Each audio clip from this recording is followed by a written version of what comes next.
So in the tongue part 2, welcome back. Okay.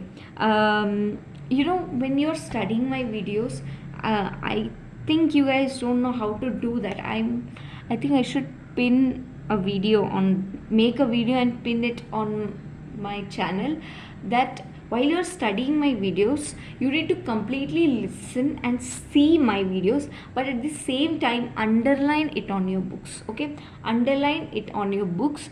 Then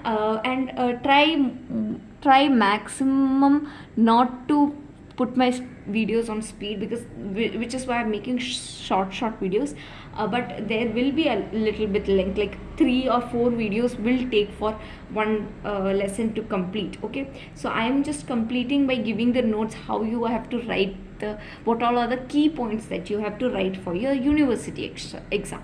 That is what I am teaching. Okay, so at least 3 or 4 videos are there for every topic. Okay, you will be learning along with me. That is why I'm telling this. Okay, so read according to the method that I am saying, then you will be able to learn easily. Okay, so the intrinsic muscle, next class, there are 4 muscles: superior longitudinal, inferior longitudinal, transverse, cervical. Okay, so this is superior longitudinal, this is inferior longitudinal, this is transverse, and this is vertical. So the superior longitudinal, it lies between the median fibrous raphe and this vertical, which is nearer to the mucous membrane. So here is the mucous membrane of the tongue line. This is the upper surface, so this is the mucous membrane of the tongue.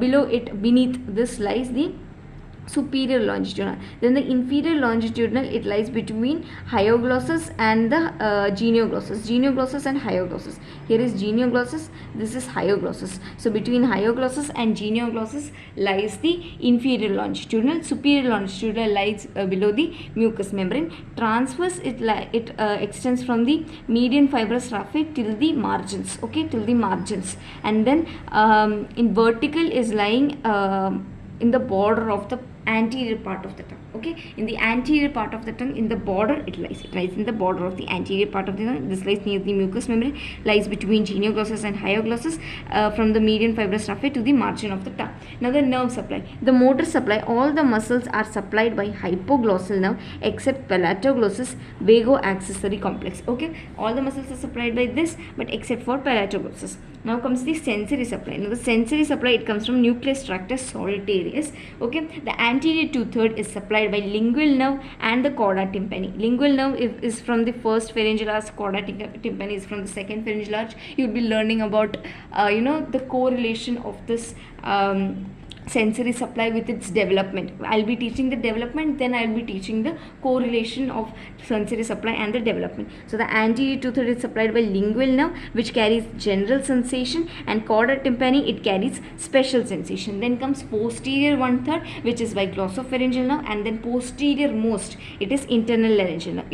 If you know the parts of the tongue, then you must know that there are 3 parts: anterior 2/3, posterior 1/3, and posterior most part. Okay, and anterior 2/3 and posterior 1/3 are there, and in the posterior 1/3 and the posterior most part, there is lingual, tonsils and all kept, whereas in the anterior 2/3 you find papillae. So that is the oral part, the other one is the pharyngeal part, etc. and all. So in my next video I'll be doing the development of the tongue, and I'll be doing another video on its correlation, because or I'll try to merge both of them together. Let me see. Okay.